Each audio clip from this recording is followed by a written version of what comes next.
The service ended at noon. People gathered in the hall below. Coffee poured, sandwiches arranged, voices low. His mother's photographs on every surface, the same face, younger and older, always smiling. He stood near the window. They came to him. A neighbor took both of his hands. "Such a terrible loss," she said. He nodded, thanked her. Then a man from his mother's church, eyes wet. "She was taken too soon." He nodded again, said nothing. They kept coming, and he received each one, the condolences, the grief offered on his behalf. He accepted all of it without argument. Later that afternoon, at his mother's house, his nephew brought him tea. He held the cup with both hands but didn't drink from it. His mother's coat still hung by the front door, dark blue, with the collar slightly worn. He looked at it from across the room. She'd bought that coat at a market 15 years ago and worn it every winter. By 4 o'clock, the house had emptied. His sister offered to drive him home, but he told her he'd follow her shortly, so she left. He moved through the house alone. 40 years in these rooms. Same wallpaper, same clock, same smell, lavender and old books. He stood in the kitchen. Her reading glasses were on the bench, on top of a half-finished crossword of Tuesday's paper. She did the crossword every morning, with the same pen and the same cup on the same mat. He stood there, thinking, reflecting. She was 84. She had a congestive heart failure and suffered for 3 years. She outlived most of her friends. She died in her sleep, in her own bed, without pain. He knew all of this. She had more friends than he could name. People had been coming through that door all afternoon. People he'd never met. Neighbors from streets away. Women from church going back 30 years. Even a man who'd fixed her gutter once and kept coming back for tea.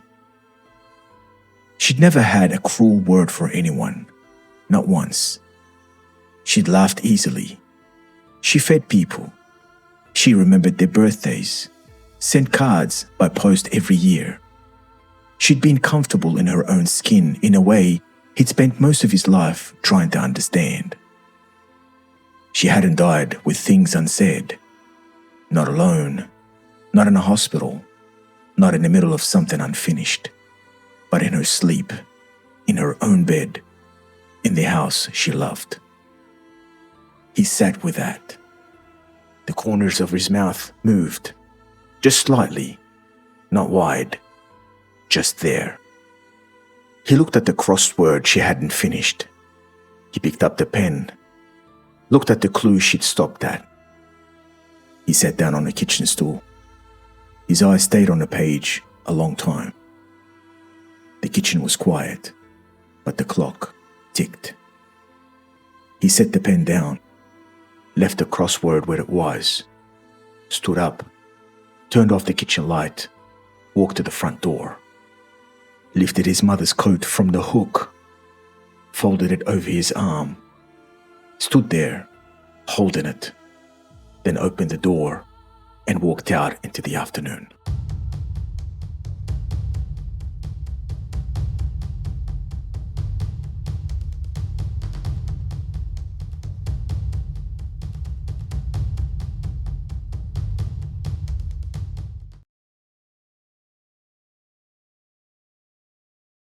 That posture was deliberate.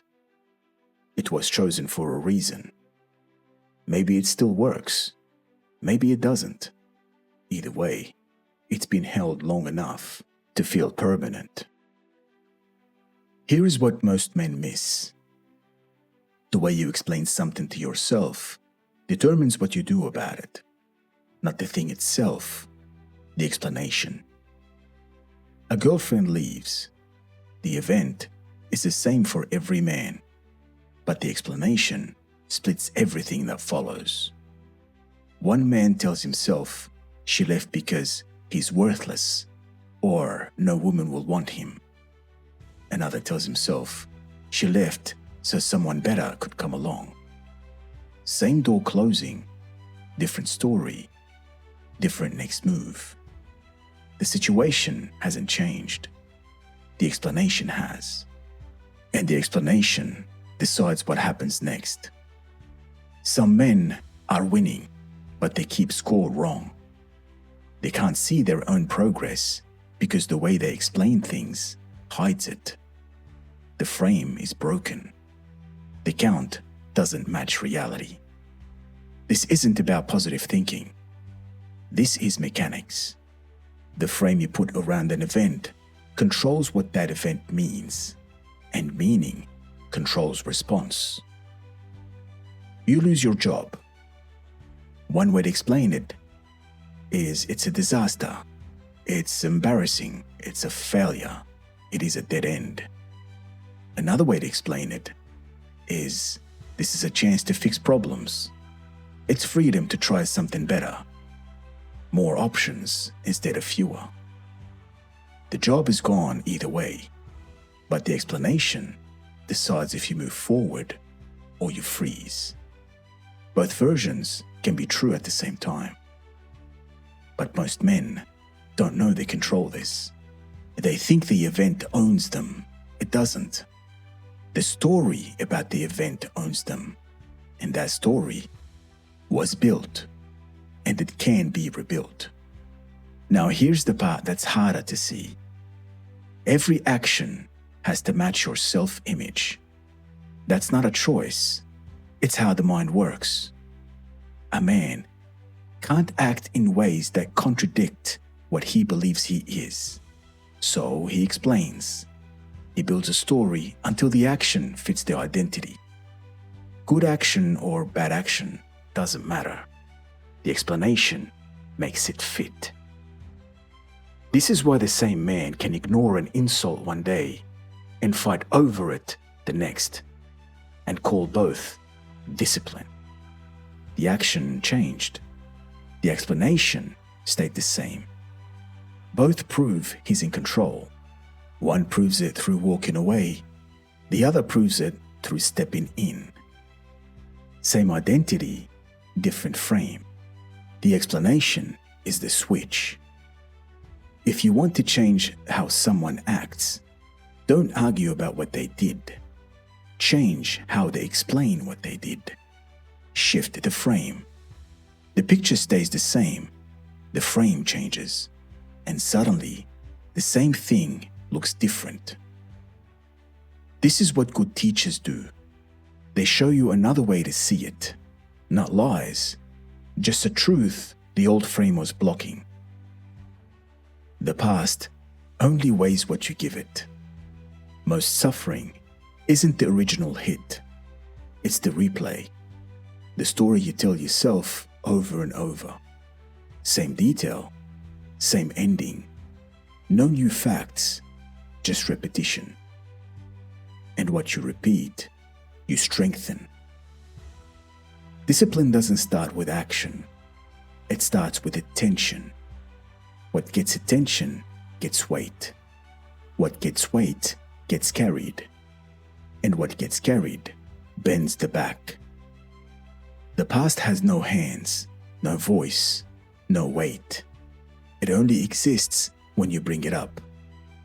Some men know this and still don't change, because letting go feels like giving up. The old explanation is familiar. It protects. It excuses. It removes responsibility. This is why I'm this way. This is why I can't. But familiar isn't safe. It's just habit. And habit, left alone, becomes a trap built from memory. Strength, used without thought, becomes random. The same move, holding back or pushing forward, can be justified the same way, no matter what the situation needs. One person needs kindness. Another needs consequences. The explanation picks which one, but the explanation can be wrong. And this is where control starts. Not in what you do, in choosing which explanation you keep. If your business goes down, one explanation is you failed, you're not good enough, it's over. Another explanation is now you see the weak points, now you can fix them, now you can move. The loss is the same. The explanation decides if you collapse or attack the problem. Both can be accurate. The point isn't to lie to yourself. The point is to stop lying to yourself. Most men tell themselves stories that make them weaker. They explain loss as proof they're broken. They explain struggle as proof they're not enough. They explain holding back as fear and pushing forward as strength. None of that is automatic. It's just framing. The picture didn't change. Shifting the frame isn't lying when it shows you truth the old frame was hiding. Events don't mean anything on their own. The explanation creates the meaning, and the meaning creates the response. So here's the choice. Keep the frame that makes you smaller, or adjust it, not to feel better, to see clearly. The explanation you choose is the one you live inside.